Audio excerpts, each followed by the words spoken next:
Alhamdulillah sudah ditetapkan seseorang menjadi tersangka.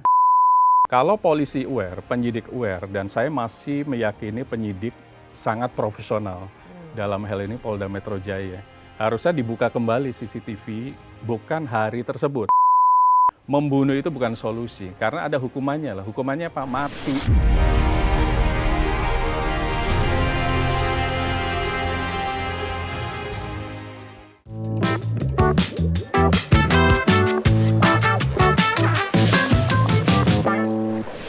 Lovers, pasca polisi menetapkan tersangka atas tewasnya Dante di kolam renang, kasus meninggalnya anak artis Tamara Tias Mara kini memasuki babak baru. Publik kini mulai mempertanyakan motif dan resiko hukum yang akan menjerat tersangka pelaku. Bersama saya Visa Putri telah hadir Bapak Firman Chandra yang akan memaparkan apa saja aspek hukum yang terjadi dalam kasus kematian almarhum Dante. Langsung saja kita sapa. Selamat malam, selamat pagi, malam, selamat sore semangat Bapak pagi. Firman. Apa kabar? Alhamdulillah baik. Mau Vista gimana kabarnya? Ya. Itu yang paling penting ya. Ya, Bang Firman, lagi rame sekali. Betul. Ya. Dan memanas sekali masalah kematian seorang almarhum Dante, seorang anak kecil yang bisa dibilang masih tidak tahu apa-apa, tapi ya begitulah ya. Jelaskan Bang tentang apa motif dari semua ini Bang Firman. Oke, semangat pagi Mbak Vista, semangat pagi teman-teman semua netizen yang ada di Indonesia. Pada saat kita melihat sebuah kasus posisi pembunuhan, itu harus dilihat yang paling pertama apa sih motifnya, dan siapa pelakunya, dan kenapa melakukan hal tersebut. Itu yang paling penting. Motif segalanya dari sebuah kasus pembunuhan. Seyogyanya penyidik tidak menutup diri dari sebuah pengembangan kasus. Kasus di sini harus dilihat secara parsial dan juga komprehensif. Alhamdulillah sudah ditetapkan seseorang menjadi tersangka. Apakah itu cukup tugas penyidik? Harusnya bisa melampaui itu. Karena apa? Dilihat dari semua kasus posisi dari kematian Dante, kami sebagai praktisi hukum, saya sendiri sebagai praktisi hukum melihat ada dugaan-dugaan lain. Terlepas misalnya forensik mengatakan bahwa lebam atau mungkin luka atau mungkin gigitan itu dilakukan katanya setelah meninggal. Harusnya komprehensif di sini harus dilihat lagi dokter forensik. Apakah betul terjadi lebam itu setelah Dante meninggal? Ya. Karena logika berpikir kita sebagai masyarakat atau bukan orang dokter saja, melihat pada saat seseorang meninggal, berarti tidak ada ruh, tidak ada darah lagi yang mengalir. Benar. Artinya lebam tersebut dugaannya dilakukan sebelum terjadinya Dante meninggal. Benar. Dan ada informasi yang saya lihat di beberapa media, mereka di sini adalah tersangka dan satu orang lagi itu mendatangi kolam renang tersebut sehari sebelumnya. Ada maksud apa gitu loh mendatangi? Apakah itu ada sebuah perencanaan dari proses yang sudah terjadi ini, artinya Dante meninggal ini? Itu masih tupoksi dari penyidik semestinya.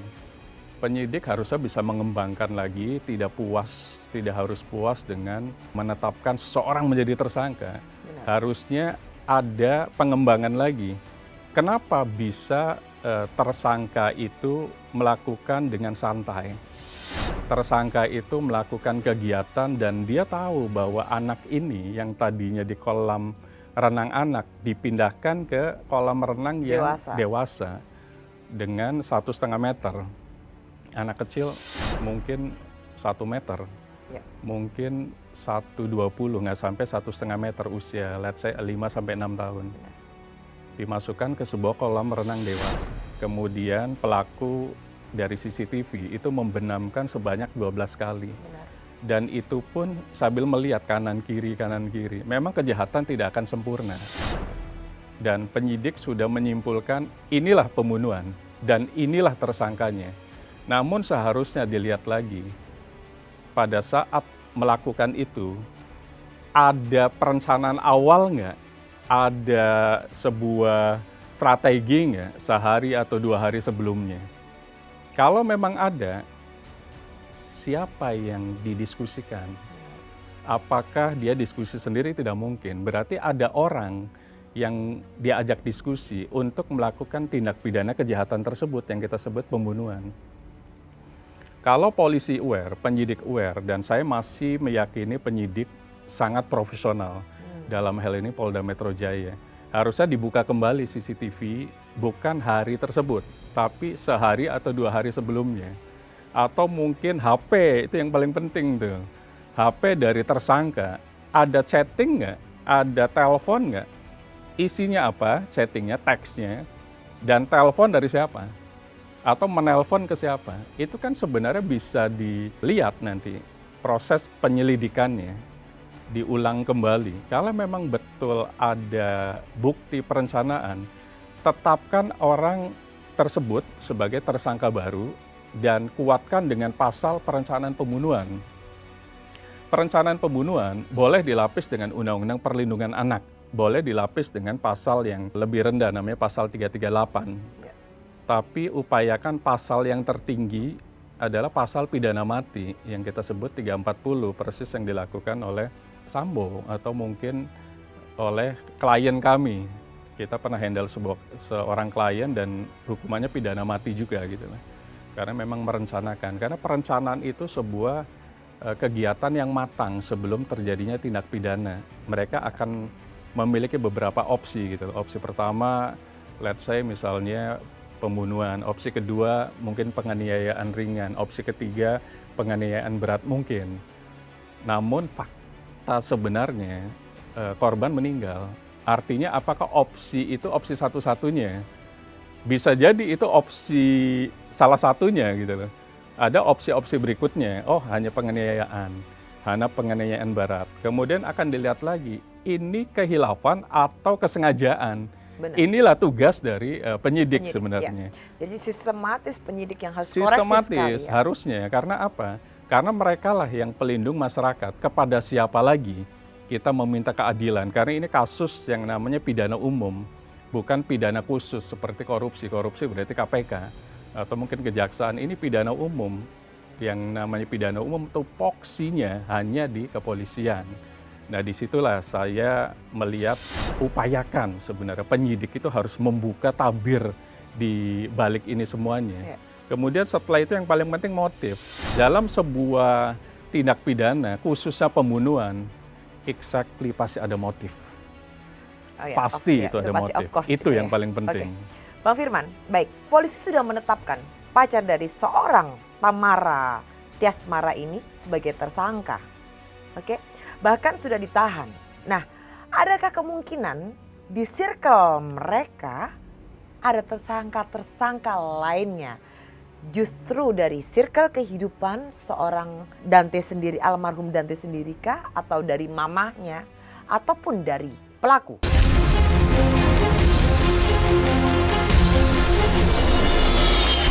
Selamat untuk Cumi Visit yang sudah berada di posisi episode ke-100. Selamat atas 100 episodenya Cumi Visit. Wow. Selamat buat 100 episode Cumi Visit. Congratulations untuk Cumi Visit yang ke-100. Oke, hukum itu memang sesuai dengan alat bukti dan fakta. Kami sebagai praktisi hukum hanya bisa menduga apakah akan ada tersangka baru lagi. Ya. Kalau penyidik membuka proses penyelidikan lagi, kemudian dinaikkan menjadi penyidikan, itu semestinya bisa komprehensif gitu loh. Artinya penyidik akan melihat chattingan pertama itu. Penyidik akan melihat telepon dari tersangka tersebut. Dia nelpon siapa, dia chatting dengan siapa. kemudian dugaan penerimanya siapa. Polisi atau penyidik berhak untuk menyita semua alat telekomunikasi tersebut. Kemudian CCTV dibuka lagi nih, yang di kolam renang tersebut. Jangan hari tersebut, kalau bisa H-1 atau H-2. Ada nggak tersangka dengan orang lain di kolam tersebut?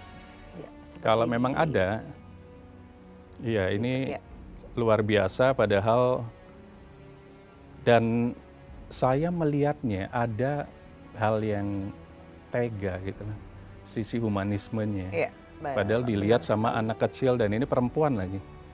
Ini anak dari tersangka. Bagaimana bisa anak akan tumbuh kembangnya kalau melihat di depan mata kepala sendiri bapaknya melakukan dugaan tindak pidana pembunuhan berencana. Tapi kalau dilihat ya tidak tahu menau anak ini tentang mungkin orang tuanya melakukan Betul. seperti itu ya, Pak Firman ya. Pasti dia akan mencerna di depan mata kepala sendiri, melihat dengan mata kepala sendiri ada anak manusia yang suci, masih kecil, dibenamkan berkali-kali. Dan infonya tidak bisa berenang. Ya. Bagaimana anak yang minta pertolongan udah naik ke atas, dibenamkan lagi. Kemudian laki-laki tersebut yang seorang pelaku tersebut melihat kanan kiri. Anak akan merasakan pada saat dewasa, dia akan bisa menyimpulkan bahwa di depan dia ada percobaan pembunuhan. Ya, dulu. Flashbacknya Flashback. pasti akan. Dan traumatiknya itu sangat lama. Makanya anak perempuan ini harusnya dilindungi mulai sekarang. Dia akan traumatik kehidupannya. Bagaimana dia akan tumbuh kembangnya kalau di depan mata kepalanya di usia yang sangat muda sekali, masih mungkin kita sebut di bawah umur jauh sekali, itu melihat adanya pembunuhan. Psikolog harusnya sudah mulai dilibatkan. Psikolog anak harusnya mulai bisa diskusi dengan anak perempuan ini. Karena bagaimanapun anak adalah aset bangsa. Benar. Dan akan menggantikan kita semuanya sebagai pemimpin di Indonesia. Nah, kalau anak disuguhkan dengan hal-hal yang sifatnya kekerasan, bukan lewat televisi, dia melihat direct gitu lah, langsung di depan mata kepalanya sendiri. Ada temannya, ada teman mainnya, itu dibenamkan tanpa rasa belas kasihan. Iya, benar. Bagaimana nanti anak perempuan ini pada saat dewasa kelak? Benar. Apakah dia akan melihat itulah contoh kehidupan? Berarti dia akan melakukan hal yang sama kepada anak yang lebih kecil lagi pada saat dia dewasa. Karena yang dilihat mata kepala sendiri itu adalah itu. Nah, traumatik ini harusnya segera diobati. Jadi anak ini secara kejiwaan pasti timbul kegoncangan. Kok orang tua boleh ya membenamkan? Nah, mindset itu harus dirubah bahwa itu adalah salah. Siapa yang berhak melakukan? Psikolog. Ya, pastinya Itu tupoksi dari psikolog, mau nggak mau. Ya. Kalau nggak, anak akan melihat boleh ya membenamkan anak kecil ini. Benar. Nah, itu harus disampaikan, itu salah, kehidupan yang salah. Ya, sepertinya tidak membenamkan saja ya Pak Firman ya, tapi ditarik kakinya berkali-kali untuk tenggelam. Tarik kakinya berkali-kali untuk tenggelam ya. Itu tadi di titik. Kemudian kanan kiri. Iya, oleh kanan kiri pelaku.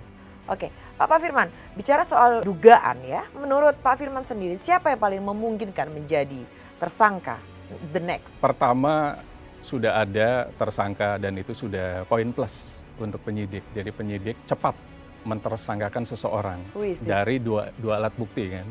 Sekarang harus ada 2 alat bukti, nggak bisa 1 alat bukti. Pertama adalah CCTV, itu alat bukti pertama. Yang kedua adalah kesaksian dari pengurus di kolam renang tersebut sama pengunjung. Kemudian yang laporkan adalah bapaknya dari anak tersebut. 2 alat bukti cukup.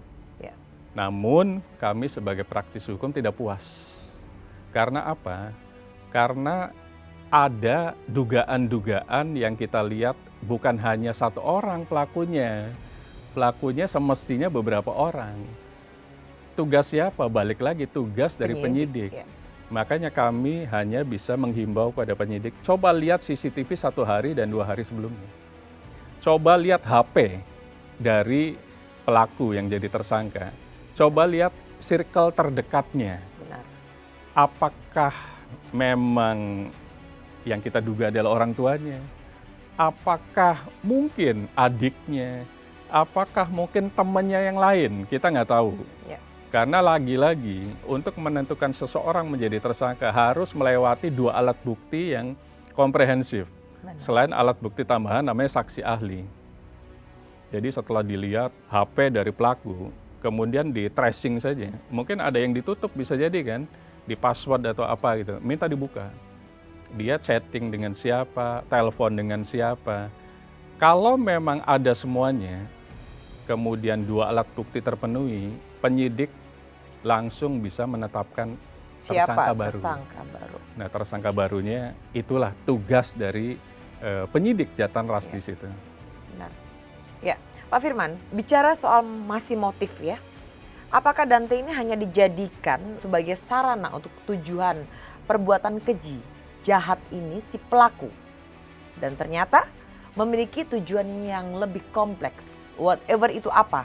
Kami dan seluruh masyarakat Indonesia juga tidak tahu Betul. tujuannya apa. Nah, itu bagaimana itu? Pak Oke. Firman? Semua kasus pembunuhan itu didasari dengan result atau motif. Goalnya apa? Itu pasti. Kecuali memang pembunuhan yang membela diri. Oke. Itu beda. Tapi kalau pembunuhan atau pembunuhan berencana, itu hakul yakin pasti ada motif. Motifnya apa? Kalau kami sebagai praktisi hukum dan pernah menangani beberapa kasus pembunuhan, itu kami bagi menjadi 3 bagian. Pertama adalah masalah terkait dengan harta. Ya. Polisi, penyidik harus bisa melihat Dante ini memiliki orang tua atau kakek siapa, harus dilihat lagi. Adakah asuransi atas nama Dante langsung? Ada nggak wasiat harta dari kakeknya atau siapapun? Atau ada hibah nggak yang langsung atas nama Dante?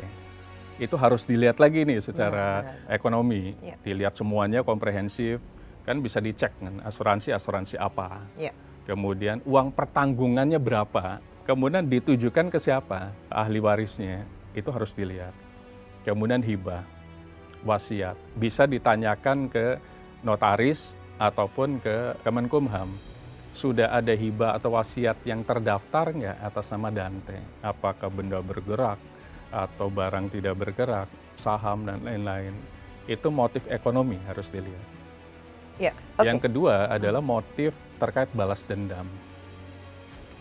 Tadi dikatakan sarana, apakah Dante ini sarana balas dendam? Bisa Iya. jadi Balas dendam kejahatan. balas dendam kejahatan. Artinya saya yang mengurus, kata pelaku mungkin nih. Kenapa saya yang dijadikan beban, nganter anak dan lain-lain. Oke. Akhirnya dia dengan balas dendam, seseorang yang kita nggak tahu akan jadi tersangka baru atau tidak, itu melakukan upaya pembunuhan terhadap beban tersebut. Ya. Yang ketiga adalah faktor kenyamanan. Nah, ini yang harus dilihat lagi, ini tugas dari penyidik juga. Ya, kenyamanan. Example, contohnya Bang Firman. Pada saat seseorang nyaman dengan kesendirian, nyaman dengan pasangan atau calon pasangan, berarti eksternal Hanya dengan ibunya sendiri. hanya dengan ibunya Maunya. sendiri. Betul. Ya, oke. Dia akan menghilangkan di luar tadi, eksternal tadi. Ya. Karena saya nyaman dengan seseorang saja tanpa ada gangguan dengan orang lain. Ya. Dan itu memang tugas dari penyidik lagi-lagi. Penyidiklah yang bisa melihat motifnya, apakah A atau B atau C. Nah, itu yang kita tunggu sebenarnya. Benar. Jadi ada beberapa choice, beberapa pilihan ya Bang Firman exactly. ya. Yang dugaan-dugaan tuh masih banyak. Exactly. Lagi-lagi kembali kepada penyidik yang harus benar-benar jeli dan pintar ya dan smart untuk apa motif dari semua ini ya Bang ya. Oke, Bang Firman, menurut keyakinan Abang sendiri, apakah ini hanya dugaan pembunuhan biasa atau ada motif? Kalau kami melihat pada saat penyidik menetapkan seorang tersangka atau seorang pelaku menjadi tersangka, kalau memang pasal yang disangkakan itu pasal 340, kalimatnya jelas, barang siapa yang menghilangkan, merampas nyawa seseorang dengan perencanaan. Artinya sudah direncanakan. Ya. Kalau sudah direncanakan, 100% harus ada motif. 100% harus ada motif. Karena apa? Untuk apa melakukan perencanaan pembunuhan kalau tidak ada motif gitu lah. Baik. Lebih baik pembunuhan seketika. Ya. Dia nggak suka dibunuh saat itu juga. Pasal yang kenanya hanya pasal 338. Atau kalau anak ditambah dengan perlindungan anak yang mungkin cuma 5 tahun gitu lah, atau paling lama 12 tahun. Namun kalau sudah memasukkan pasal berlapis yang kita sebut pasal final, pasal yang paling tinggi 340, penyidiklah harus bisa menyimpulkan motif dari pembunuhan ini apa. Tidak mungkin perencanaan tidak ada motif. Jadi motifnya harus segera ditemukan. Jangan sampai seperti kasus-kasus yang lainnya, hanya salah dan benar. Oh, dia membunuh, selesai. Asas keadilan bagi masyarakat ada. Supaya apa? Supaya ada efek jera bagi calon pelaku yang akan melakukan tindak pidana yang sejenis. Ya. Karena dia tahu kalau begini pembunuhannya ancaman hukumannya paling tinggi, pidana mati. Nah, disitulah motif itu yang paling penting. Apa sih motifnya? Bukan sekedar ini betul pelaku membunuh, selesai gitu. Selesai ya. Jangan hanya itu. Sudah ada contohnya ya, Bang Sudah Firman, ada contoh. ya? Contoh misalnya kita sebut Pak Jessica, Sambo atau ya. Jessica Ya, atau yang benar. lain-lain. Harusnya dilihat motifnya apa, tidak sekedar puas dengan mentersangkakan seseorang, kemudian tahap 2 di kejaksaan, Ya. kemudian P21 di pengadilan, kemudian diputus sekian tahun atau Ya, mungkin seumur hidup atau pidana mati. Itu nggak cukup. Asas keadilan masyarakat yang diinginkan sekarang, motifnya itu apa? Ya, benar. Apakah hanya sekedar motif ekonomi? Ekonominya pun apa?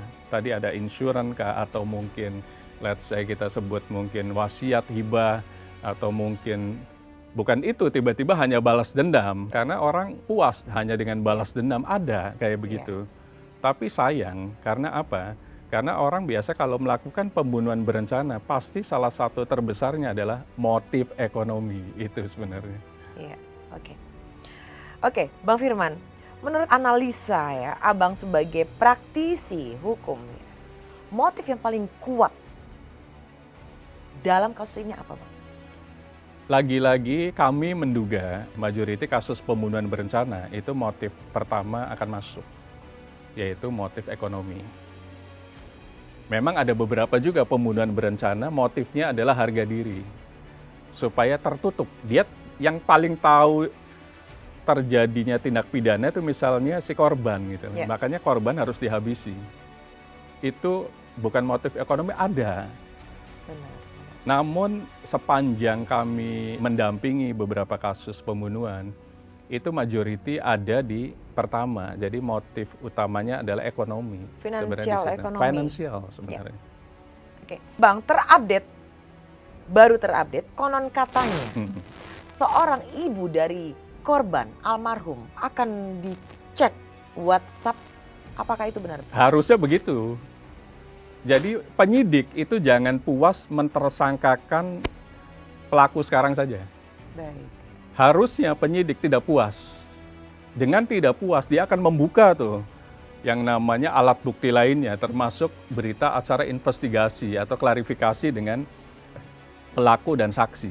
Nanti di sana akan ketemu benang merahnya dengan tambahan alat bukti lainnya selain saksi. Misalnya tadi saya sampaikan CCTV di hari sebelumnya kejadian. Sebelumnya. Atau kalau bisa seminggu sampai hari hanya Dante meninggal. Itu harus dicek tuh per detiknya, ada nggak pelaku tersebut mendatangi kolam renang tersebut. Iya kan? Dengan siapa? Baik. Kalau memang ketahuan dengan kita sebut misalnya orang terdekatnya, kandungnya misalnya, polisi jangan sungkan-sungkan lagi, jangan ragu lagi untuk melakukan klarifikasi. Dilakukanlah BAI, yang sangat komprehensif. Kalau memang sudah ditemukan 2 alat bukti tadi, ada CCTV ternyata hari sebelumnya datang, kemudian di chattingan seminggu sebelumnya mereka merencanakan sebuah tindak pidana yang kita sebut pembunuhan ini. Jangan ragu-ragu untuk segera menetapkan tersangka baru, karena disitulah keadilan akan terjaga, sehingga masyarakat Indonesia yang ingin melakukan atau mungkin terinspirasi itu tidak jadi, oh itu hukumannya mati ya. Berarti yang tadinya punya niatan untuk melakukan hal yang sama atau inspirasi dari kasus Dante tersebut mengurungkan niatnya untuk melakukan tindak pidana perencanaan pembunuhan. Itu goal moralnya sebenarnya dari sebuah tindak pidana yang berat ini yang kita sebut pembunuhan berencana, agar tidak ada lagi korban-korban yang konyol gitu. Sebenarnya ini tidak harus meninggal, harusnya masih bisa dilakukan sebuah mediasi ataupun diskusi. Kenapa sih solusi terakhirnya harus dibunuh? Gitu. Kan bisa datangi psikolog, psikiater, kemudian diskusi dengan tokoh masyarakat atau tokoh agama gitu. Ini solusinya apa nih kalau begini? Kenapa harus membunuh sih? Gitu. Nah itu sebenarnya masyarakat tuh akan ujungnya ke sana, supaya tidak ada lagi kasus Dante berikutnya.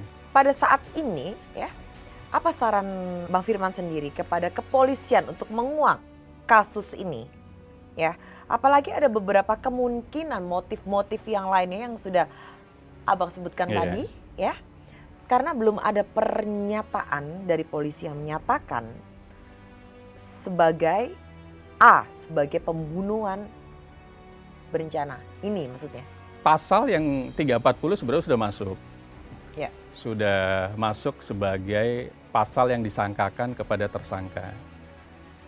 Kalau sudah masuk pasal 340, tidak mungkin pelakunya tunggal.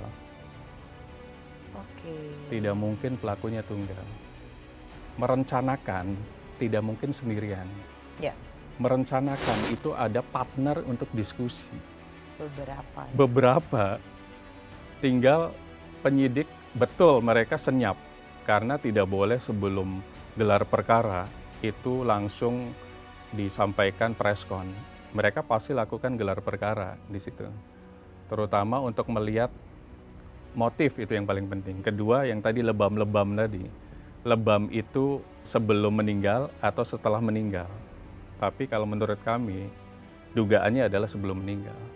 Karena orang sudah meninggal tidak mungkin lebam lagi, mau diapain juga karena tidak ada darah yang mengalir dan tidak ada rohnya, kan begitu.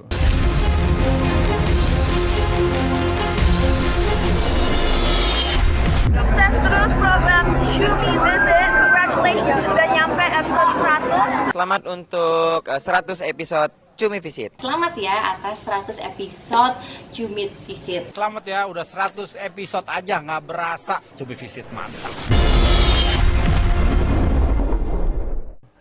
Kemudian alat bukti tambahan CCTV harus dibuka lagi semuanya, tidak melulu CCTV yang hari H. Kalau bisa H-7 lah gitu. Ditarik lagi sampai hari H-nya. Ada diskusi nggak dengan tersangka tersebut dan siapa yang diskusinya? Kalau memang ternyata orang dekat, jangan ragu-ragu polisi segera menetapkan orang tersebut menjadi tersangka. Meskipun memang di kepolisian ada namanya gelar perkara. Ya.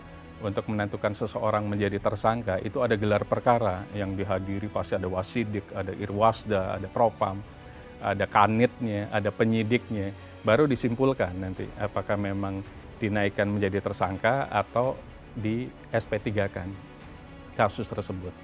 Namun seyogyanya dalam sebuah pasal 340 unsur tindak pidana pembunuhannya kalau memang sudah masuk sebagai pasal sangkaan, tidak mungkin pembunuhan berencana itu sendirian.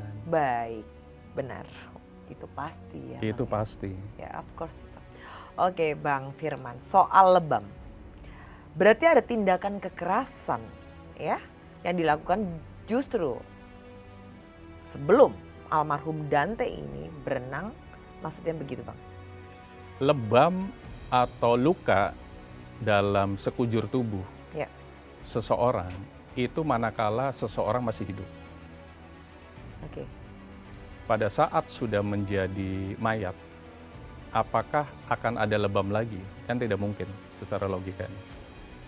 Yang kedua terkait dengan hal-hal yang sifatnya kesehatan. Memang tugas dari dokter forensik sebenarnya. Saya baca dokter forensik mengatakan mestinya dokter forensik yang pertama yang harusnya memeriksa. Kalau saya dokter forensik yang kedua itu sudah telat, sudah terlambat. Nah harusnya dokter forensik yang pertama. Tapi secara logikanya semestinya mau yang pertama atau kedua itu bisa melihat bahwa itu sebelum atau sesudah meninggal. Kemudian tadi saya sampaikan mungkin pelaku ini opsinya bukan membunuh, bisa jadi dia ingin melakukan penganiayaan. Tapi kebablasan di situ. Dia mungkin diskusi nih dengan si dader tadi, aktor intelektualnya. Coba dianiaya, coba dibikin kapok supaya dia tidak mengganggu misalnya kenyamanan kita berdua misalnya, atau siapapun lah. Atau mungkin masalah harta, semoga dia tidak melihat itu gitu. Karena apa? Dia akhirnya traumatik kalau di depan Anda misalnya. Gitu. Masih banyak kemungkinan-kemungkinan yang ada ya Bang ya. Exactly. Ya, untuk kasus ini semoga ada titik terangnya dan ada goalsnya. Apa ini ya Bang Firman?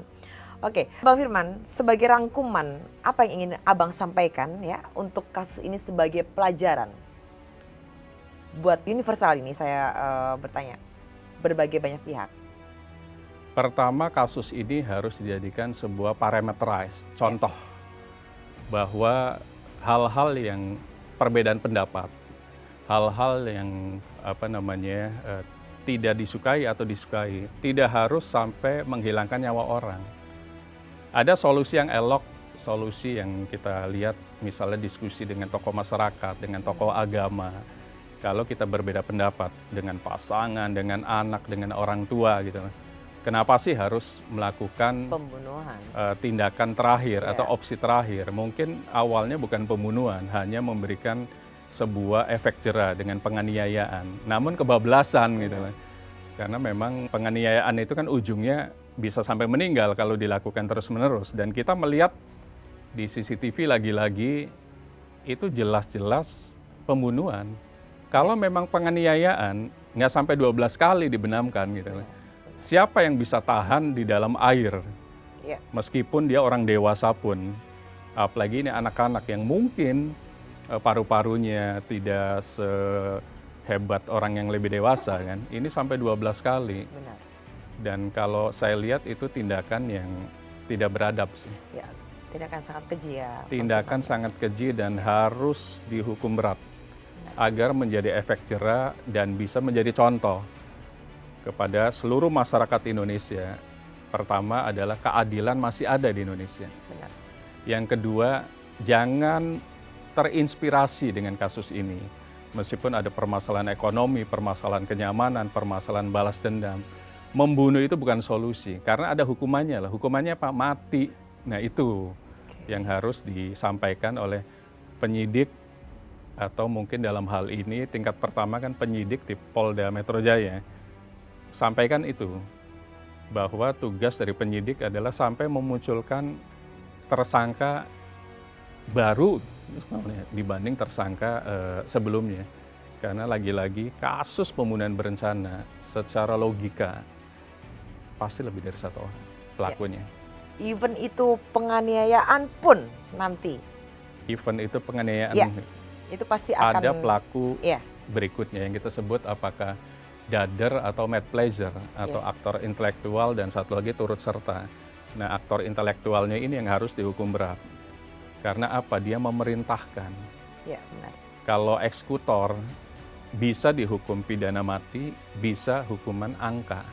Misalnya let's say 20 tahun ya. Tapi yang paling penting harus bisa menguak. Apakah aktor intelektualnya ini baru akan jadi tersangka baru, atau sebenarnya aktor intelektualnya adalah sekaligus eksekutor, berarti kan double. Ya, benar. Aktor intelektual sekaligus eksekutor. Tapi lagi-lagi kami menyampaikan kepada penyidik tetap semangat dan yakini namanya pembunuhan berencana tidak mungkin satu orang pelakunya. Itu yang paling penting. Oke, baik. Pemirsa Cumi Lovers, kembali lagi semua perbincangan saya Visa Putri dan Bapak Firman sebagai lawyer dan praktisi hukum, kembali lagi kepada penyidik yang harus jeli untuk menyidik apa di balik kasus ini dan motif apa yang bertujuan sampai di titik terjadinya pembunuhan. Betul. Ya, oke. Pak Firman, terima kasih untuk datang ke Jumi Visit dan mengedukasi bagaimana tentang kasus ini, dan semoga ada titik terang di dalam kasus ini. Mungkin akan terupdate, boleh berbicara di Jumi Visit lagi. Iya. Ya, Terima sukses kasih. dan lancar untuk Pak Firman. Iya. Ya, oke Jumi Lovers. Manusia diberikan akal untuk berpikir. Berpikirlah dengan jernih. Gunakan hati dan otak dalam waktu bersamaan. Karena sesuatu yang dilakukan tanpa berpikir akan menyisakan penyesalan tanpa akhir. Semoga kasus ini segera terungkap dan ada titik terang benderang. Semoga almarhum Dante ditempatkan di sisi Allah Subhanahu wa Amin. Ta'ala. Ya Rabbal Alamin. Ya, oke Jumi Lovers, bersama saya Visa Putri dan Bapak Firman Lawyer pamit undur diri. Saksikan terus Jumi Visit di jumijumi.com pada pukul 18.00. Dan jangan lupa like and comment and subscribe. Wassalamualaikum warahmatullahi wabarakatuh. Waalaikumsalam warahmatullahi wabarakatuh. Luar biasa.